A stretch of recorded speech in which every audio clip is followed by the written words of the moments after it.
Kasi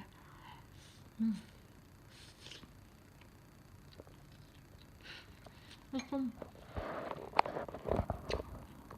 mamaya darating sila alas 3.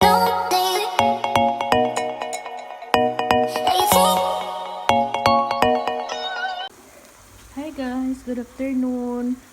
Ang aking pansit bihon. Ayan, sinong gustong mag-order? At luto na siya. Oh, di ba? Saan ka pa niyan? Ang daming sahog. Oh, luto ni Dangsni. Kain na tayo ninyo. Naglisod. Luto ni Buhalana Dangsni ha. Lami tayo din mo siya. Bra, kalami agad na ho.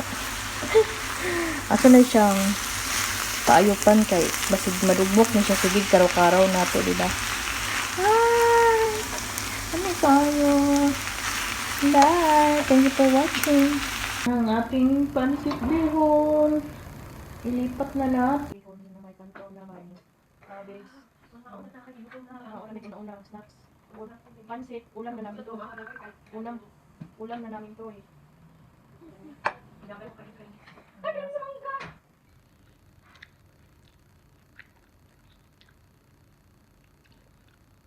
Tahimik yung bahay namin kasi walang tao.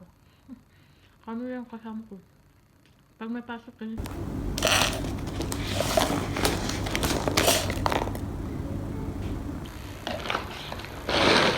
Yan guys, yung alaga ko. Nagpaano ng popcorn. Kasi manood daw siya ng TV. Kasi nga, yung nanay yan natutulog. Katatapos lang nila ng lunch. And yung bata, manonood ng TV.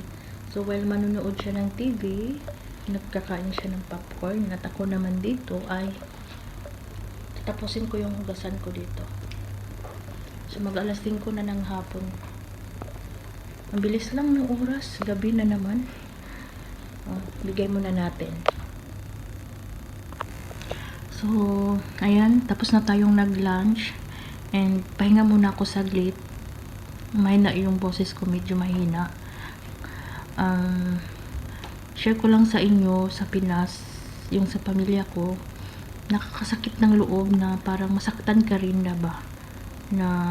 Pero alam ko naman guys na naintindihan lang din ng mama ko ang sitwasyon ko ngayon na yung sahod ko kulang pa kasi binabudget ko pa yung sahod ko. Pero kahit naman kulang yung sahod ko, hindi ko naman din sila pinabayaan. Nagbibigay man din ako ng konti. Sana sa okay na matapos na. Naintindihan talaga ng mama ko kaya yan, yung mama ko hindi siya kagaya ng ibang nanay na nanghihingi ng pera sa akin, nanghihingi ng pera sa mga anak na nasa abroad. Yung mama ko hindi, pati yung papa ko mag-antay lang yan sila pagbigyan ko. So yung anak ko kanina nag-message pala siya na kasi nangumusta ako kasi matagal na din hindi ako nakapag-usap sa kanila sa video call. So sabi ng anak ko, yung mama ko daw may sakit. Kaya parang, di ba pag marinig natin yung ganun, parang din tayong matouch, masaktan din tayo. So sabi ko sa anak ko, natatawag ako. Yun, nakausap ko yung mama ko, tinanong ko siya.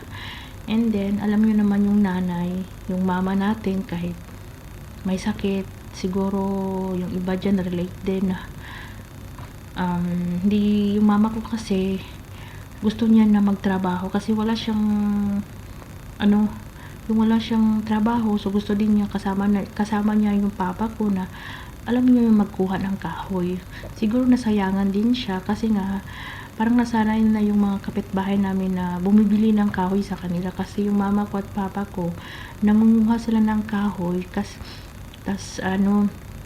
ibinibenta nila yung buhay pa na kahoy tapos pinapatuyo nila tapos pagkatapos niyan meron namang mga kapitbahay kasi mahal na ng kahoy sa atin. Kahit kahoy ang mahal yung paano ba pang saing kaya ayan, minsan malipasan ng gutom kasi anong oras na siguro uwi silang dalawa sang papa ko kahit sabihin mo wag na silang mangahoy, pero gusto din nila kasi gusto din ng mama ko na siya yung mama na hindi siya nag-aantay lang na bibigyan ng pera, hingi ng hingi yan sa kanya. Gusto ng mama ko nga meron siyang sarili niyang pera. Tawag na naman yung alaga ko. Sabi ko nga wag siyang maingay kasi natutulog yung nanay niya. So ayan, nilagnat siya. Parang 4 na araw na yata. Sabi niya pag umaga daw bumabalik na yung lagnat niya. Pas sa tanghali medyo okay na siya. Uminom naman siya ng gamot. Kaya sabi ko wag siyang magpalipas ng gutom at kung pwede wag mo na siyang magkuha ng kahoy, maglaba, ganun. And then gusto kasi ng mama ko na meron siyang sariling pera na magkabili siya ng shampoo or kape, ganun. Hindi siya, iba siya sa ibang nanay na nag-aantay lang na or nag-aasa sa mga anak ba, ganun. And then kasi alam ng mama ko na kung pwede lang akuhin ko lahat yung mga sa bahay, yung mga bill sa bahay, yung mga tubig, yung mga kuryente, pero alam ng mama ko talaga guys na meron pa akong binabayaran, naintindihan naman niya.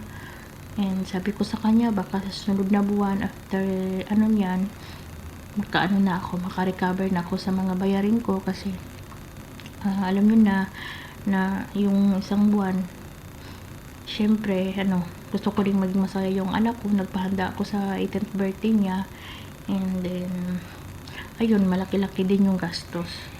And then kaya sabi ko pag makaahaw na ako, siguro nagplano ako na gagawa ko ng tindahan doon sa amin, yung kahit doon magtinda-tinda na lang yung mama ko. Yun yung wish ko. And then sana gabayan ako ni Lord, bigyan pa ako ng